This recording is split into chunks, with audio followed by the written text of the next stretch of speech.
Hi guys, my name is Courtney Bailey, and today I'm going to be talking about some options that parents have to consider for the 2020-2021 school year. Do you want to continue distance learning like we started in the spring, or do you want to look at other options for your students? So I'm going to be talking about some pros and cons with that decision today.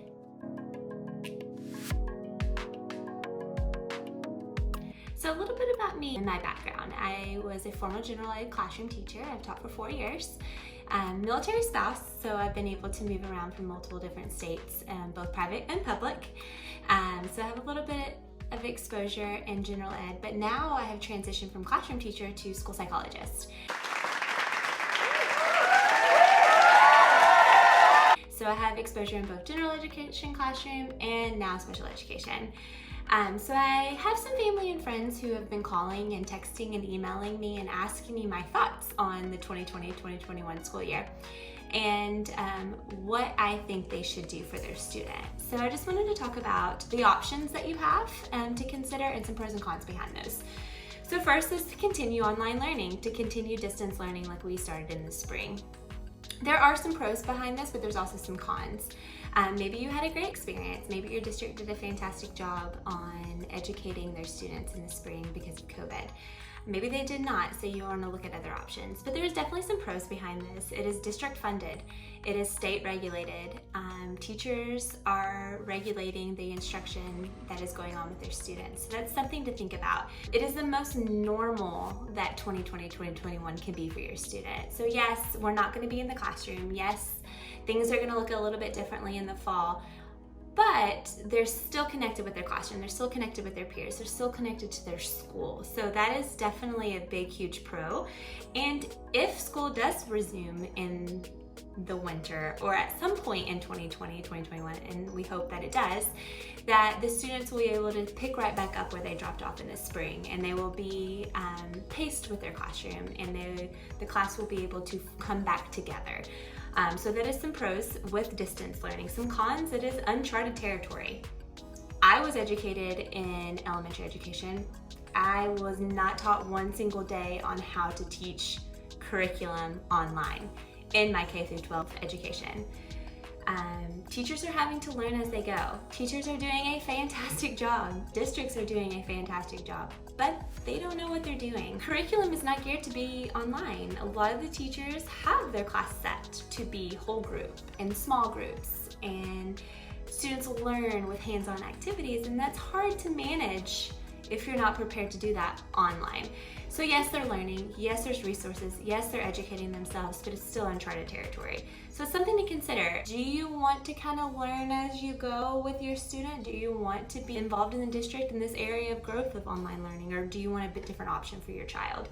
And another thing, it's a lot of work on parents. Parents are also trying to maintain their careers, and so they're trying to think, how can I manage my career and also teach my child as they're trying to learn how to do their education online too. So it's something to think about. So maybe you didn't have a good experience in the spring and you want to look at other options for your students. So there's multiple different methods that your child can be educated in this fall. The two main ones that I've done research on, and two possibilities that are pretty much nationwide, would be homeschool and then an online virtual charter type school.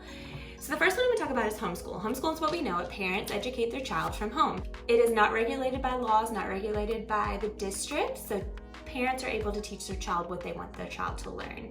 And that is the biggest thing. I know I have 2 children of my own. I have a 3-year-old and a 7-month-old. They're not quite school age yet, but I know when that time comes, I want to have some say on what my child is learning. So this gives the parents that. It is paced by the student. It is paced by what's going on with the family. So say your family works best from 8 to 10 every single day. You can do the class from 8 to 10, the homeschool from 8 to 10, and the rest of the day is yours. Maybe you want to go longer throughout the day, but the timing and the flexibility in what the school day looks like is geared towards the family, and it's what meets that family's needs.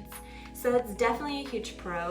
Some cons would be, a lot of the times parents are not educated in education. Yes, you can teach your own children, and I highly suggest you teach your own children, but at the same time, There's a lot that goes into a teacher's education that parents are not going to have unless they have a degree in education. Differentiating instruction, knowing if their child's a kinesthetic, auditory, or visual learner, being able to provide those resources, being able to differentiate that instruction for that child, be able to know what's developmentally norm and what's not, what should you worry about and what should you not. Not having an education in education could definitely be lacking in the aspect of homeschooling. It can be extremely overwhelming for a parent. So yes, you're trying to maintain your own career, but you're also trying to homeschool your child. Like, that's definitely something to consider. It can be costly. You're having to buy curriculum. Not only are you having to purchase curriculum, but you're also having to research curriculum. What curriculum do I want to use in math? What curriculum do I want to use in language arts? And there's hundreds out there. Fantastic curriculums, but you have to do the research and know what's best for your child. So that's some cons behind homeschooling. Virtual charter school is another option. So it is like a public school, except for it is online. So they are a program that has geared their entire program via virtual learning. So they've been in the game a while. They know what they're doing. They didn't automatically switch their entire program when COVID hit. They've been doing this a long time. Teachers have a passion for teaching virtually. I know, being a general education teacher in a general ed classroom, I don't think I would have been prepared to go online. And that's just being completely honest. Where these teachers were prepared to be online. These teachers are educated and passionate about virtual learning. That's what they applied for. That's the job that they have. They teach kids virtually. So they have a little bit more background on what it means to be a virtual teacher, and that is the biggest aspect. They know what to do online. They know how they can support their students online. All their curriculum is geared towards online learning, where a public school, maybe their curriculum wasn't geared towards online learning. So they're able to differentiate their instruction. They're able to meet the student's need via online learning. Another big aspect is every resource is provided to the student. So you can have all of the curriculums provided, all of the resources that are needed for your student at that grade. It's all provided within the charter school. Some cons behind this program would be that it's costly. And I know some of the charter schools cost up to college tuition. Then another thing, it is pulling your child away from their school. So hopefully school resumes in the winter at some point in this school year. And it's pulling your child away from that. It's pulling your child away from their school, pulling your child away from what they know, and putting them in a different school, in a different environment. So that's definitely something to consider. Maybe your child's okay with change. Maybe your student is okay with having something that's different. Maybe they're not. So it's something to consider. The biggest thing that you need to think about as a family when you're thinking about your child is what's going to benefit them. This year is going to look different for everyone. Nobody was expecting for school to end in the spring, face-to-face, and to continue online. And I know most places are still going distance learning. So you just have to make the best decision for your child and what their education is going to look like for this 2020-2021 school year. You can continue to go with the district and stay involved in your school and hope that they resume.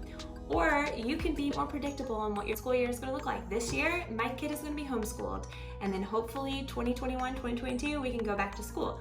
Or we're going to do virtual charter school and then we'll resume later. Or maybe you want to continue doing the homeschool or virtual. Just whatever fits your student is the most important thing to remember during this time.